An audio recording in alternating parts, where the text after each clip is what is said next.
Hi everyone, today we have a Samsung A33 5G with a strange issue. Whenever you open the camera, the phone shuts down. In this video, not only will we fix this problem, but I'll also share some very important tips about stenciling and CPU reballing, lessons I personally learned after 3 years of experience. So stay with me until the end.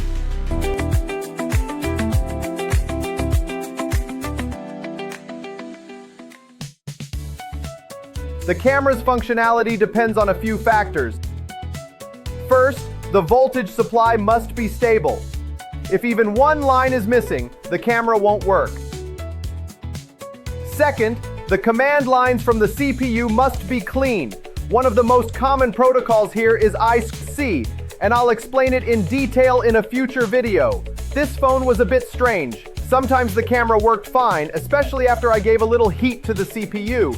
Since all voltages and lines were already checked and fine, the best option was to go straight to the CPU.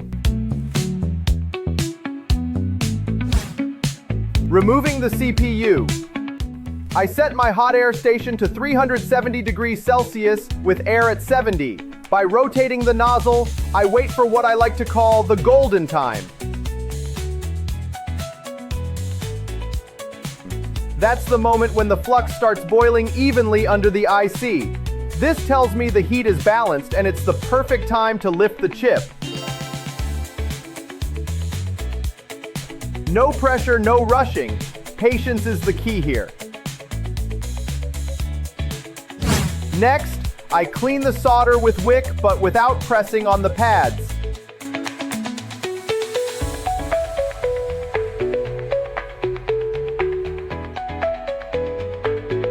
Pressing too hard can damage the pad coating and make the job much harder.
After cleaning, I prepare the CPU and give it a final polish.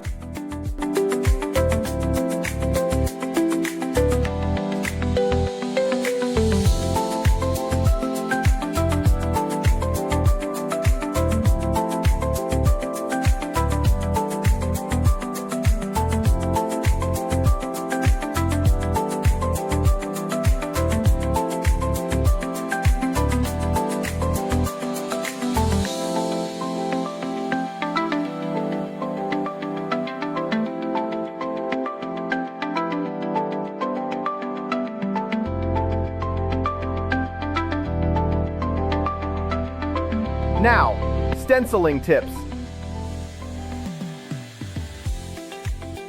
Make sure both the stencil and IC are perfectly clean. Use solder paste with low oil content. You can reduce the oil by heating it slightly.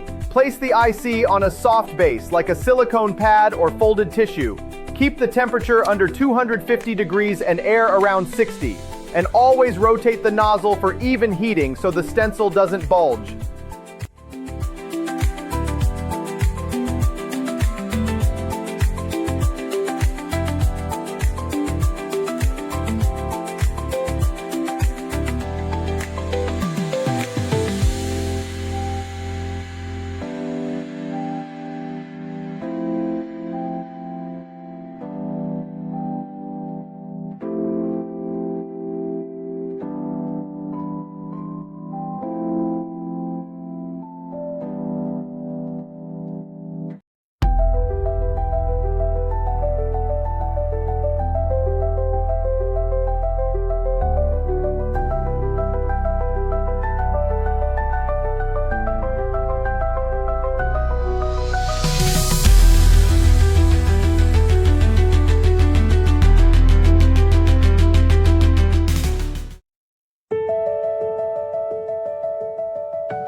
placing the CPU back.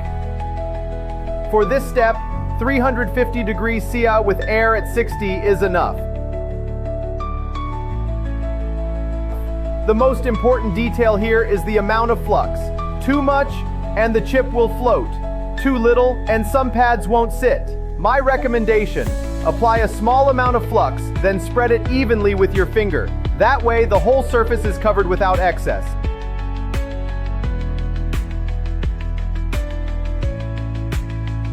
Once the golden time arrives again, tap the IC gently to be sure it's seated, then let it cool down.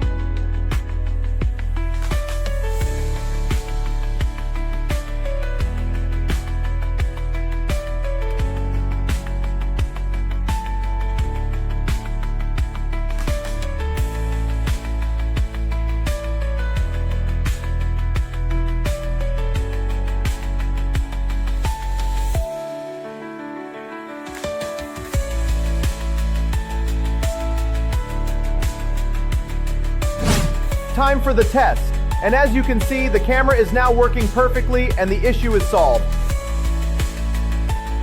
If you want to learn practical tips and tricks from every video, don't forget to subscribe, and I'd love to hear your thoughts in the comments.